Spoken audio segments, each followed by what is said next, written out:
ओम नमस्ते जी। आपका स्वागत है आपके अपने चैनल आओ वेद पढ़ें में। कुछ पाने के लिए धैर्य व उत्साह के साथ अपने लक्ष्य की प्राप्ति में लगे रहना होता है।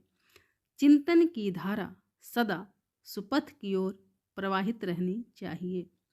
इस वेद ज्ञान से लाभ तभी होगा जब हम ज्ञान प्रवाह की वाणी को आरंभ से अंत तक निरंतर सुनेंगे। याचक की प्रार्थना।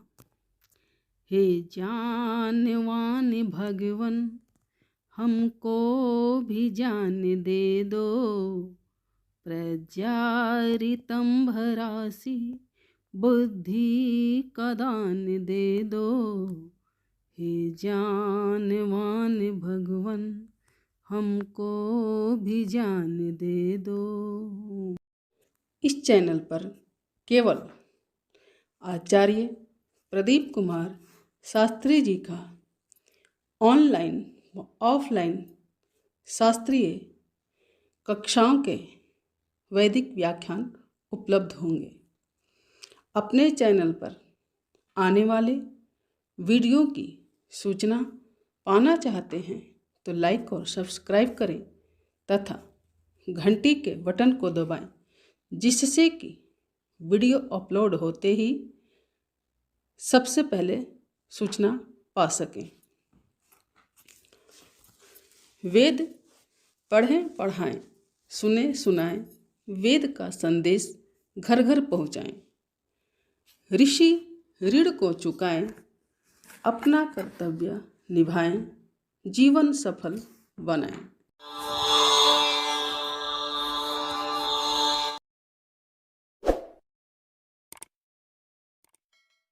महर्षि दयानंद सरस्वती द्वारा रचित सत्यार्थ प्रकाश ग्रंथ की भूमिका 5 भागों में तथा प्रथम समोल्लास का पाठ 42 भागों में ईश्वर के 8 नामों के वैदिक व लौकिक स्वरूप आदि के विषय में विस्तार से जाना तथा द्वितीय समोल्लास शिक्षा विषय 8 भागों में पूर्ण हुआ, जिसके अंतर्गत 3 उत्तम गुरुओं, माता पिता और आचार्य के दायित्व तथा शिक्षा के स्वरूप व महत्व के विषय में ज्ञानवर्धन हुआ।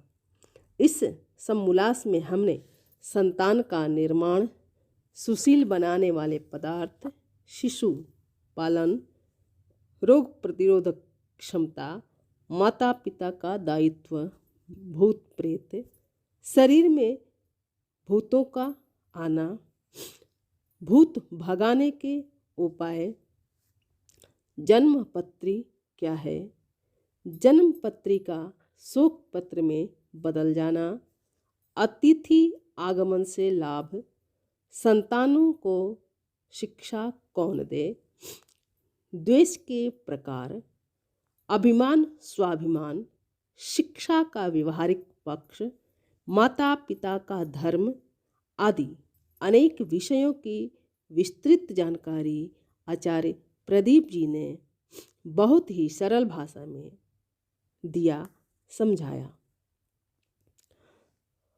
आगे तृतीय समोल्लास में अध्ययन अध्यापन अर्थात पढ़ने पढ़ाने की विधि व क्रम आदि के विषय में जानेंगे कि जीवन निर्माण में वेद तथा ऋषि ने शिक्षा का क्रम व महत्व क्या बताया है।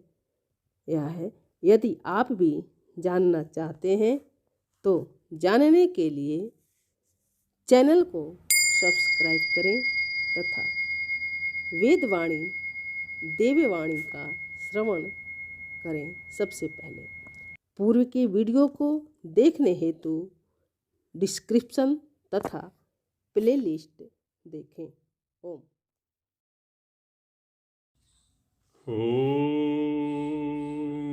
सहना भवतु सहनौ भुनक्तु सह वीर्यं करवावहै तेजस्विनावधीतमस्तु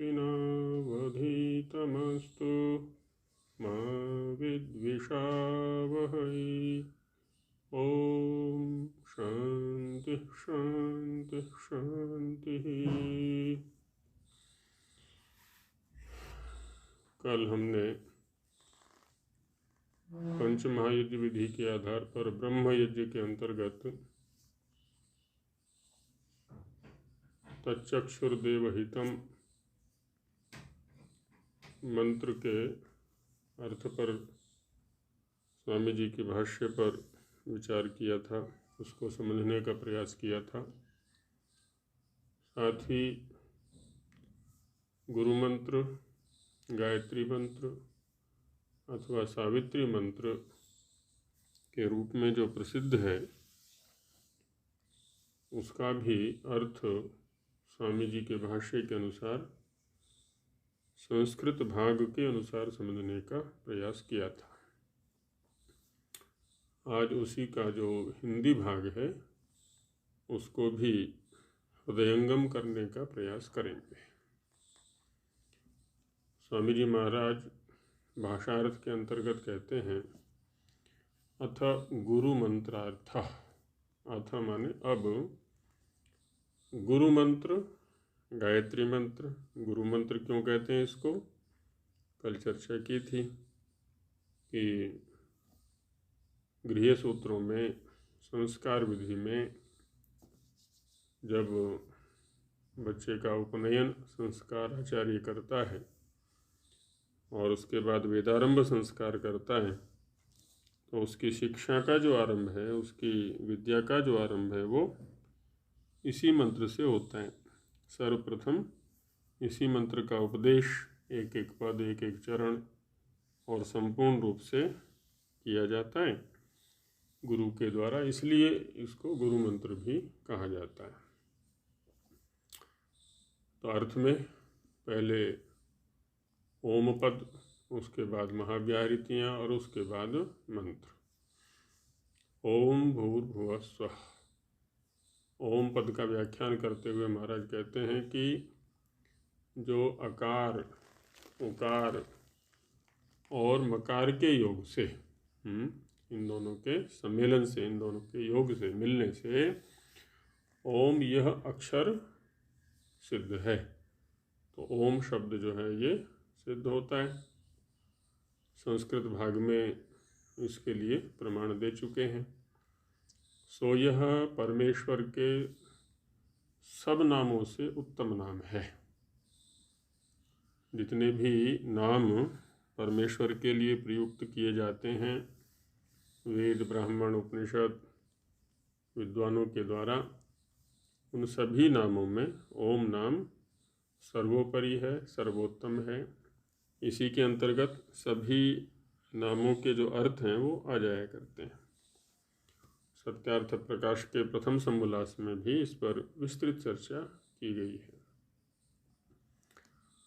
वही कह रहे हैं स्वामी जी महाराज की, जिसमें सब नामों के अर्थ आ जाते हैं ना, परमेश्वर के लिए प्रयुक्त होने वाले सभी नामों के अर्थ इसमें चूंकि आ जाते हैं, इसीलिए ये सभी नामों की अपेक्षा सर्वोत्तम है। कैसे, उदाहरण दिखाते हैं कि जैसे पिता पुत्र का प्रेम संबंध है, पिता का पुत्र के प्रति और पुत्र का पिता के प्रति, वैसे ही ओंकार के साथ परमात्मा का संबंध है ना। एक ये दोनों संबंधी शब्द हो गए, ओंकार और परमात्मा। इसको हम शब्दार्थ संबंध भी कह सकते हैं।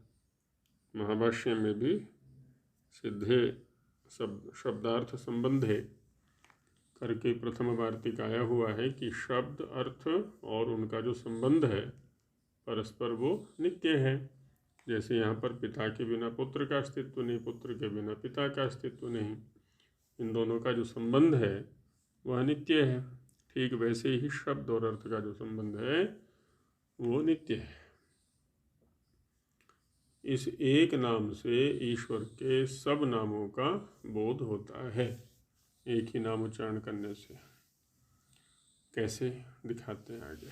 जैसे आकार से विराट, जो विविध जगत का प्रकाश करने वाला है ना, संपूर्ण अनेक प्रकार के जगत को जो प्रकाशित करता है, इसलिए उसको विराट कहते हैं। और अग्नि, जो ज्ञान स्वरूप और सर्वत्र प्राप्त हो रहा है, चूँकि वह ज्ञान स्वरूप है और सर्वत्र प्राप्त है, व्याप्त है, इसलिए उसको अग्नि कहते हैं। और विश्व शब्द भी आकार से लिया है, तो जिसमें सब जगत प्रवेश कर रहा है और जो सर्वत्र प्रविष्ट है। सब जगत उसके अंदर विद्यमान है और सब जगत के अंदर वह विद्यमान है, इसलिए उसको विश्व कहते हैं। दोनों में एक दूसरे का प्रवेश होने से। इत्यादि नामार्थ आकार से जानना चाहिए। इत्यादि नामार्थ माने इत्यादि नामों के अर्थ, शब्दों के अर्थ आकार से लिए जाते हैं, जबकि उकार से हिरण्यगर्भ। हिरण्यगर्भ किसको कहते हैं? जिसके गर्भ में प्रकाश करने वाले सूर्यादि लोक हैं। हिरण्य शब्द प्रकाश के लिए भी आता है, और प्रकाश जिनके अंदर है वो प्रकाश वाले हो गए या प्रकाश करने वाले हो गए, तो वो जिसके गर्भ में है, जिसके अंदर हैं, इसलिए उसको हिरण्यगर्भ कहा जाता है, जो कि सूर्यादि लोक हैं। और जो प्रकाश करने हारे सूर्यादि लोकों का आधार है, इनको धारण करता है, इससे ईश्वर को हिरण्यगर्भ कहते हैं। हिरण्य के अर्थ ज्योति, अमृत और कीर्ति हैं। ये बात पहले संस्कृत भाग में बता चुके हैं। ज्योतिर्वै हिरण्यम, अमृतम हिरण्यम, यशो वै हिरण्यम आदि शतपथ और ऐतरेय ब्राह्मण के प्रमाणों के द्वारा ये बात संस्कृत भाग में बताई गई थी। वायु, जो अनंत बल वाला, इंद्र शब्द भी वायु के लिए आता है, मध्य स्थानीय है ये। अ से जो लिए हैं वो पृथ्वी स्थानीय लिए हैं, पूर्व अवस्था वाले शब्द लिए हुए हैं, ऊ मध्य में है, उससे जो है मध्य स्थानीय वाले, अंतरिक्ष स्थानीय वाले या मध्य स्थिति वाले शब्द लिए जा रहे हैं।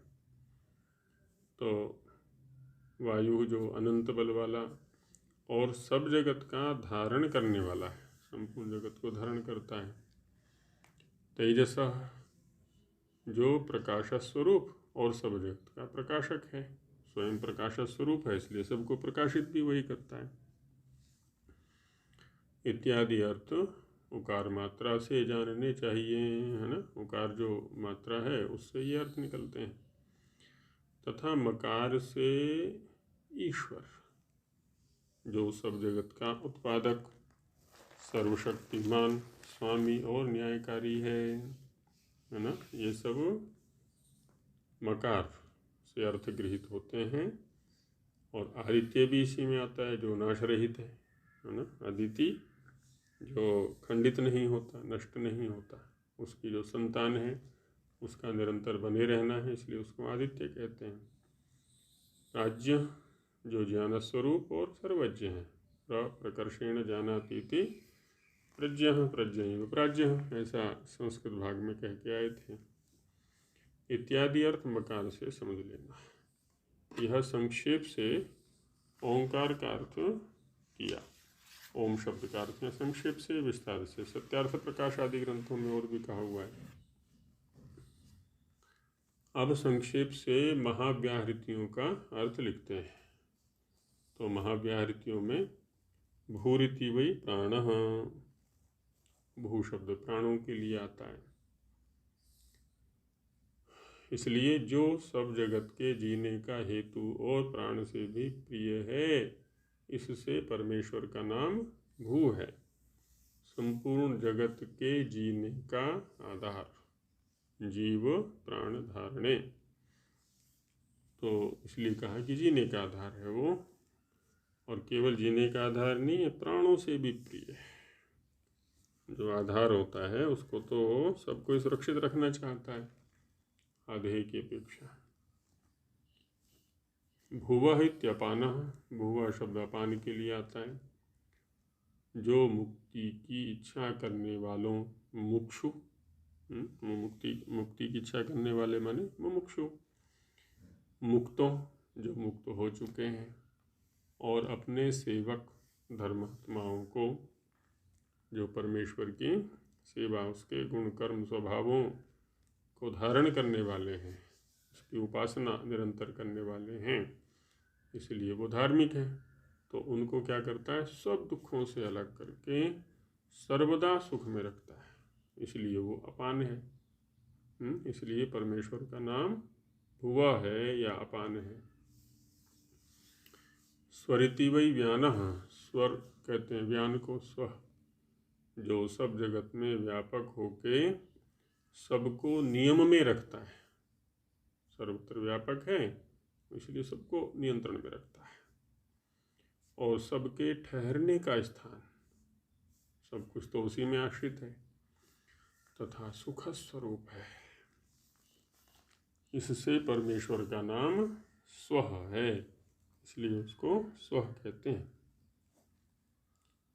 यह महाव्याहृतियों का अर्थ संक्षेप से लिख दिया। संक्षेप से महाव्याहृतियों का अर्थ बताया, जो गायत्री मंत्र के पूर्व में प्रयुक्त होते हैं। अब गायत्री मंत्र लेते हैं। गायत्री एक छंद का नाम है, 24 अक्षर वाला है वो, और तत्सवितुर्वरेण्यम भर्गो देवस्य धीमहि धियो यो नः प्रचोदयात्, इसमें 24 अक्षर है, इसलिए इसी का नाम गायत्री बनेगा। ओम और महाव्याहृतियाँ ये अलग हैं, तो इसलिए कह रहे हैं कि अब गायत्री मंत्र का अर्थ लिखते हैं। सवितुः, जो सब जगत का उत्पन्न करने हारा, शूंग प्राणिकर विमोचने, और ऐश्वर्य का देने वाला है ना, सब कुछ उसी के द्वारा दिया जाता है, सब कुछ को वही उत्पन्न करता है। और क्या है वो, देवस्य, जो सबके आत्माओं का प्रकाश करने वाला, दिवो क्रीड़ा विजिगीषा स्तुति द्युति स्तुति मोद मद स्वप्न कांति गतिषु, द्युति प्रकाश, तो सबको प्रकाशित वही करता है। और कैसा है वो, भर्गा, जो शुद्ध विज्ञान स्वरूप है। नहीं ज्ञानेन सदृशम पवित्रमिह विद्यते, भर्गा है ना, पवित्र करने वाला, ज्ञान स्वरूप है। तत् उसको धीमहि हम लोग सदा प्रेम भक्ति से निश्चय करके अपने आत्मा में धारण करें। धीमहि माने धीमहि, धारण करें, आत्मा से धारण करें, केवल वाणी से नहीं।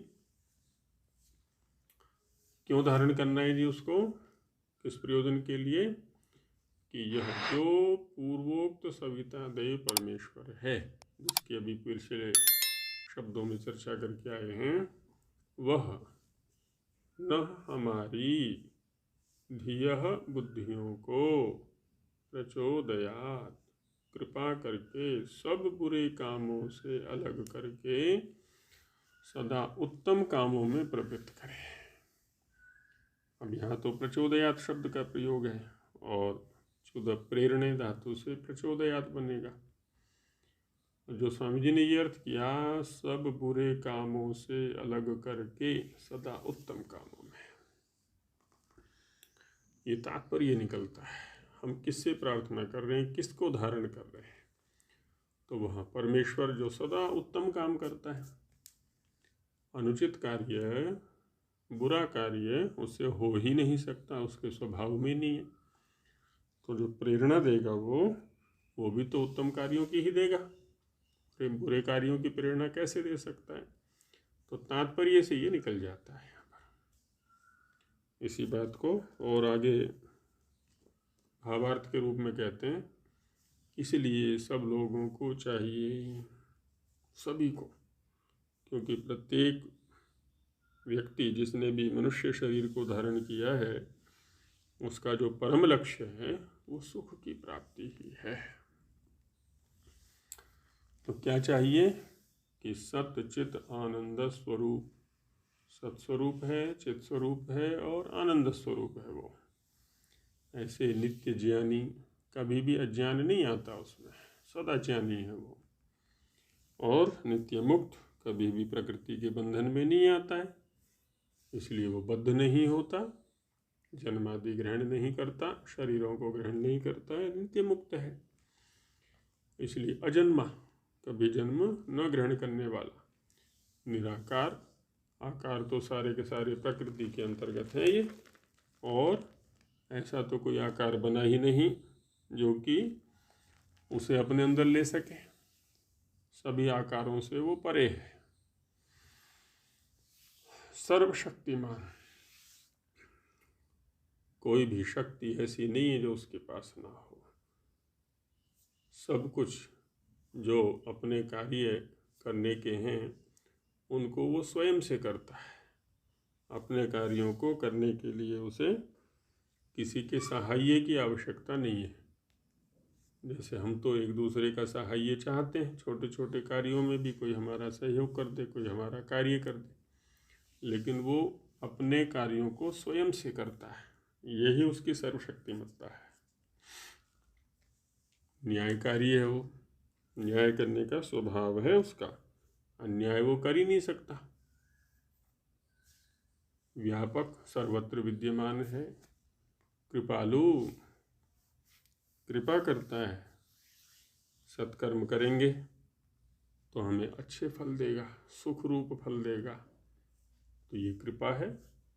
बुरे कर्म करेंगे हमें दंडित करेगा, ये भी उसकी कृपा है, बुरे कार्यों से बचाने के लिए। सब जगत के जनक, सब कुछ को वही उत्पन्न करता है। जब सब जगत का उत्पन्न करने वाला है तो उसकी स्थिति हमारे लिए पिता के सदृश हो गई। स नः पितेव सूनविघ्नेषु उपायनो भव सचस्वान स्वस्तये। ऋग्वेद के प्रथम सूक्त में ये कहा हुआ भी है कि वह हमारे लिए वैसा ही है जैसे कि पिता अपने सूनू के लिए, संतान के लिए होता है।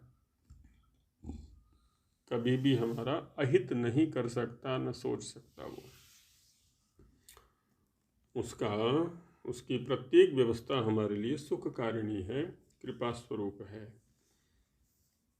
और धारण करने हारे सब कुछ को वही धारण कर रहा है। इसलिए ऐसे ऐसे गुणों से, कर्मों से, स्वभाव से जो युक्त है, ऐसे परमेश्वर ही की सदा उपासना करें, क्योंकि ये सब हमें भी चाहिए। तो उसी की उपासना करें कि जिससे, उसकी उपासना करने से क्या होगा?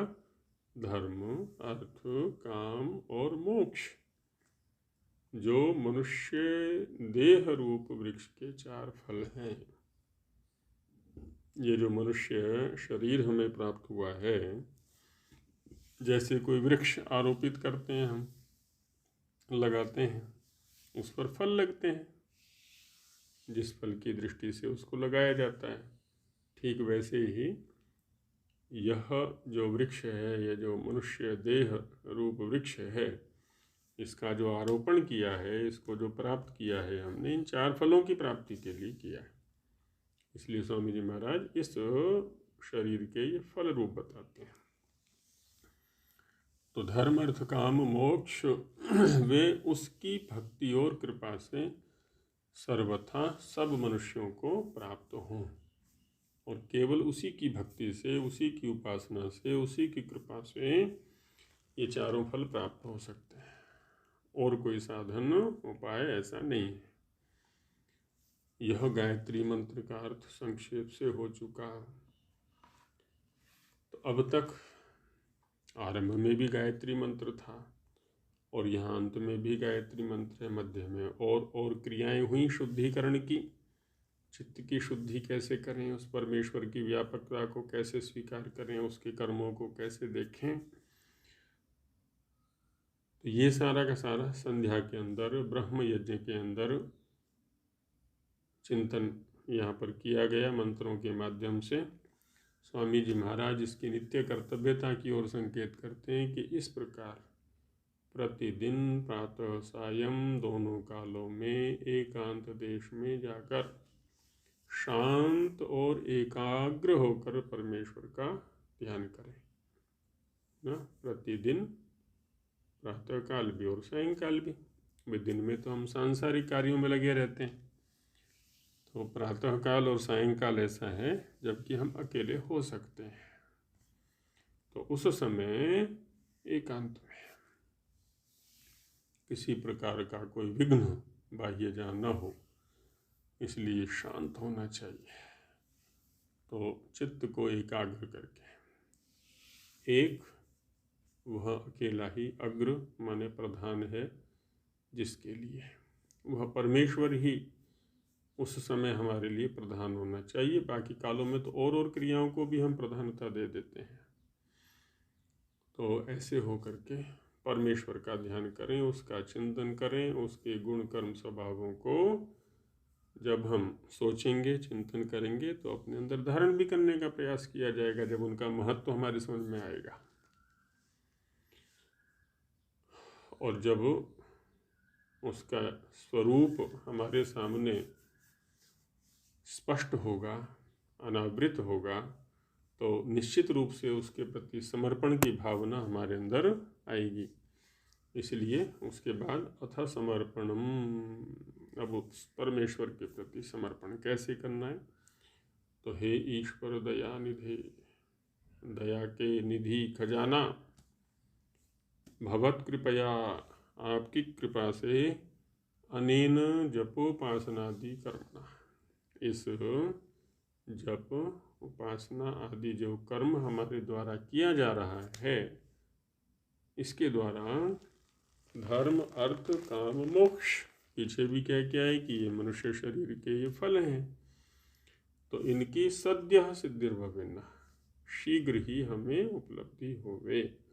सद्यः माने शीघ्र, तुरंत सिद्धि उपलब्धि होवे हमें। तो जो भी ईश्वर की उपासना इस विधि से करेगा तो उसको निश्चित ही शीघ्र इन सब की उपलब्धि होगी। भाषार्थ में कहते हैं महाराज, इस प्रकार से सब मंत्रों के अर्थों से परमेश्वर की सम्यक उपासना करके, पीछे जैसे कुछ मंत्र यहाँ पर उद्धृत किए हैं परमेश्वर की उपासना के लिए, तो यहाँ करें सब मंत्रों के अर्थों से। मंत्र क्या है? शब्दात्मक है, वो साधन बन रहे हैं अर्थ तक पहुँचने के। शब्द तक सीमित न रहें, शब्द की जो बौद्धिक संपदा है वहाँ तक भी सीमित न रहें। बौद्धिक संपदा माने अवगति, ज्ञान, जिसको हम समझना बोलते हैं। तो शब्द वाणी का विषय है, समझना बुद्धि का विषय है, लेकिन उसका जो अर्थ है वह चरित्र का विषय है, जीने का विषय है। तीनों स्तरों पर हमें सावधानी रखनी है। शब्द भी हमारे सशक्त होने चाहिए, जो बुद्धि के द्वारा अवगति है, जो बोध है, वो भी सशक्त होना चाहिए, यथार्थ होना चाहिए। और जब ये दोनों यथार्थ होंगे तो आगे चरित्र के स्तर पर भी, आचरण के स्तर पर, व्यवहार के स्तर पर या अर्थ के स्तर पर भी हमें सावधानी रखनी है। सम्यक उपासना करके आगे समर्पण करें कि हे ईश्वर दयानिधे, हे दया के खजाने, हे दया के आधार, हे दया के समुद्र परमेश्वर, आपकी कृपा से जो जो उत्तम काम हम लोग करते हैं, उत्तम काम है आपकी कृपा से। जितना जितना ईश्वर का सानिध्य बढ़ेगा, उपासना बढ़ेगी, उतना उतना उत्तम कार्यों में गति हमारी बढ़ती चली जाएगी। और जितने जितने उत्तम काम हमारे बढ़ेंगे उतना उतना हम इन चारों जो लक्ष्य हैं, और उनमें भी परम लक्ष्य है मुक्ति, उसकी ओर बढ़ते चले जाएंगे। तो उत्तम काम हम लोग करते हैं वे सब आपके समर्पण हैं। इसको कहते हैं ईश्वर प्रणिधान। और ईश्वर के प्रति उत्तम कर्म ही समर्पित होंगे, क्योंकि वो उत्तम कर्म करता है, अनुत्तम कर्म तो कभी उससे होते ही नहीं। जिससे हम लोग आपको प्राप्त हो के धर्म, जो सत्य न्याय का आचरण करना है। धर्म का स्वरूप देखें स्वामी जी का क्या है? सत्य न्याय पूर्वक जो आचरण है वही धर्म है। अर्थ जो धर्म से पदार्थों की प्राप्ति करना है, धर्म व कार्य करेंगे हम, सत्य न्याय आचरण पूर्वक हम कार्यों को करेंगे तो उससे हमारी उपलब्धि होगी द्रव्यों की, तो वो अर्थ हुआ। और काम जो धर्म और अर्थ से इष्ट भोगों का सेवन करना है, क्योंकि जो अर्थ है उसकी उपलब्धि में तात्पर्य नहीं है, अर्थ माने वस्तुओं की उपलब्धि में तात्पर्य नहीं है, उनके भोग में तात्पर्य होता है, उसी को यहाँ पर काम कहा गया है। तो जब ये तीनों उत्कृष्ट कोटि के होंगे, धर्म अर्थ काम, तब क्या होगा? और मोक्ष जो सब दुखों से छूटकर सदा आनंद में रहना है। जब धर्म पूर्वक अर्थ होगा, अर्थ पूर्वक काम होगा, तो निश्चित रूप से सभी प्रकार के दुखों से छूटना, और छूटने का मतलब है आनंद की प्राप्ति। इन चार पदार्थों की सिद्धि हमको शीघ्र प्राप्त हो, वो शीघ्र प्राप्त होगी। तत ईश्वरम नमस्कुर्यात्। अब ईश्वर के प्रति समर्पण हो गया है, अब वहाँ नमस्कार करते हैं। ईश्वर के नमस्कार के लिए भी स्वामी जी महाराज यजुर्वेद के 16वें अध्याय के 41वें मंत्र को यहाँ पर विनियुक्त करते हैं और कहते हैं कि इसके पीछे ईश्वर को नमस्कार करे। इसके पीछे माने समर्पण के बाद। ओम नमः शंभवाय च मयो भवाय च नमः शंकराय च मयस्कराय च नमः शिवाय च शिवतराय च। भाष्य में इसका अर्थ करते हुए महाराज कहते हैं कि नमः शंभवाय च, यह सुखस्वरूपः परमेश्वरोऽस्ति तं वयं नमस्कुर्महे। शंभवाय, शम कहते सुख को, शांति को, और तद्रूप है वो, वही तो उसका स्वरूप है। तो ऐसे परमेश्वर को हम नमः करते हैं, उसके प्रति समर्पण करते हैं। ऐसे ही मयो भवाय च, यह संसारे सर्वोत्तम सौख्य प्रदाता अस्ति तं वयं नमस्कुर्महे। संसार में रहते हुए जो सर्वोत्तम सौख्य है, सर्वोत्तम सुख है, उसको जो प्रदान करने वाला वह परमेश्वर है, उसके प्रति भी हम नमः समर्पण करते हैं, नमस्कार करते हैं। और नमः शंकराय च, यह कल्याणकारकः, जो कल्याण करने वाला है, और कल्याण कारक सन धर्मयुक्तानि कार्याण्येव करोति। कल्याण कारक होते हुए धर्मयुक्त कार्यों को ही सदा करता है। तं वयं नमस्कुर्महे, उसके प्रति हम नमस्कार निवेदित करते हैं। मयस्कराय च, यह स्वभक्तान् सुख कारकत्वात् धर्म कार्येषु युनक्ति, जो अपने भक्तों को सुख कारक होने से वह सुख ही करता है। दुख का तो हेतु कभी बनता ही नहीं, दुख का हेतु तो हमारा अज्ञान बनता है, अज्ञान पूर्वक जो हमारी प्रवृत्तियां हैं वो बना करती हैं। तो इसलिए धर्म कार्येषु युनक्ति, अपने भक्तों को सदा ही धर्म कार्य में वो नियुक्त करता है। ऐसा जो वह परमेश्वर है, तं वयं नमस्कुर्महे, उसके प्रति नमस्कार निवेदित करते हैं। और नमः शिवाय च शिवतराय च, यो अत्यंतम मंगलस्वरूपः सन, अत्यंत मंगल स्वरूप, उससे परे और कोई मंगल हो ही नहीं सकता। सभी गतियों का गति है वह, मगी गतौ धातु से अलस प्रत्यय करके उणादि में मंगल शब्द को बनाता है। तो सभी प्रकार की गतियों को देने वाला, सभी प्रकार की गतियों का आधार, मंगल स्वरूप, ऐसा सन होते हुए धार्मिक मनुष्येभ्यो मोक्ष सुख प्रदाता अस्ति। जो धार्मिक होंगे उन्हीं को मोक्ष सुख मिलेगा, है ना। जो सत्य और न्यायाचरण करने वाले होंगे उन्हीं को धर्म सुख मोक्ष सुख मिलेगा, अन्य को नहीं मिलेगा। तो उनको वो देने वाला है। इसलिए तस्मै परमेश्वराय अस्माकं अनेकधा नमोस्तु।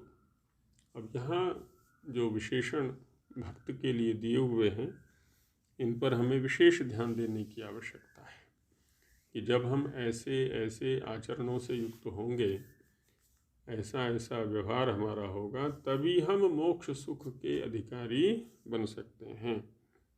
तो इसमें रखा हुआ है धर्म माने सत्य न्यायाचरण, ये हमारे स्वभाव में होना चाहिए। इसी बात को भाषार्थ में स्वामी जी महाराज कह रहे हैं कि नमः शंभवाय च, जो सुख स्वरूप, और मयोभवाय च, संसार के उत्तम सुखों को देने वाला। संसार में जितने भी उत्तम सुख हैं सब वो उसी की कृपा से प्राप्त होते हैं। नमः शंकराय च, कल्याण का कर्ता। अब यहाँ पर जब हम ये कहते हैं कि संसार के जितने भी उत्तम सुख हैं सब उसी की कृपा से प्राप्त होते हैं, तात्पर्य है कि उसके सामर्थ्य को, उसकी क्रियाओं को, उसके स्वभाव को हम धारण करें। जब हम वैसा बनने का प्रयास करेंगे तो निश्चित रूप से उसका सुख हमें प्राप्त होगा, सीधी सी बात है। और नमः शंकराय च, कल्याण का कर्ता। कल्याण ही करता है वो, और कुछ नहीं। इसलिए मोक्ष स्वरूप, सदा मुक्त रहने वाला, धर्मयुक्त कामों को ही करने वाला। अधर्मयुक्त काम होते ही नहीं उससे, सत्य न्यायाचरण ही सदा होता है उससे।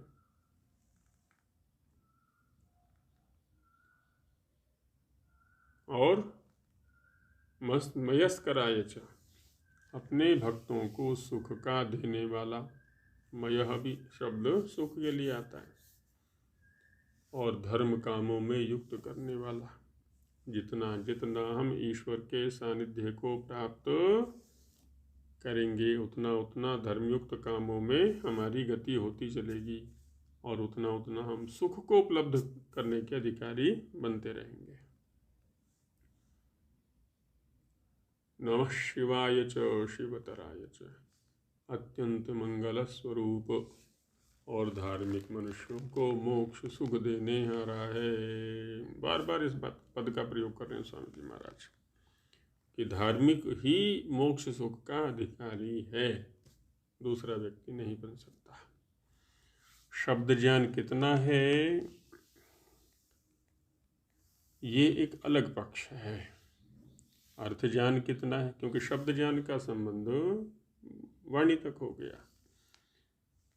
अर्थ ज्ञान, जिसको हम ज्ञान कहते हैं, बुद्धि तक सीमित है, और उससे आगे आता है अर्थ, व्यवहार, आचरण। जब हम उस स्तर पर पहुंचते हैं तब हम धार्मिक कहलाते हैं। तो इसलिए कहा कि और धार्मिक मनुष्यों को मोक्ष सुख देने आ रहा है, उसको हमारा बारंबार नमस्कार हो, सदा वही हमारे चित्त का विषय बना रहे, हमारा प्रधान विषय वही बना रहे, उसी को लक्ष्य करके हमारी सारी क्रियाएं संपन्न होती रहें, यह स्थिति हमारी बननी चाहिए। इति संध्योपासना विधि, इस प्रकार से ये संध्योपासना विधि के ऊपर चर्चा की गई। अब इसमें यदि देखें हम ब्रह्मयज्ञ के अंदर हमने जो प्रकरणों पर विचार किया, वहाँ आरंभ से लेकर के अब तक शुद्धि ही शुद्धि है। पहले शरीर की शुद्धि है, उसके बाद इंद्रियों की शुद्धि है, एक एक इंद्रिय का नाम लेकर के। जो इंद्रिय स्पर्श और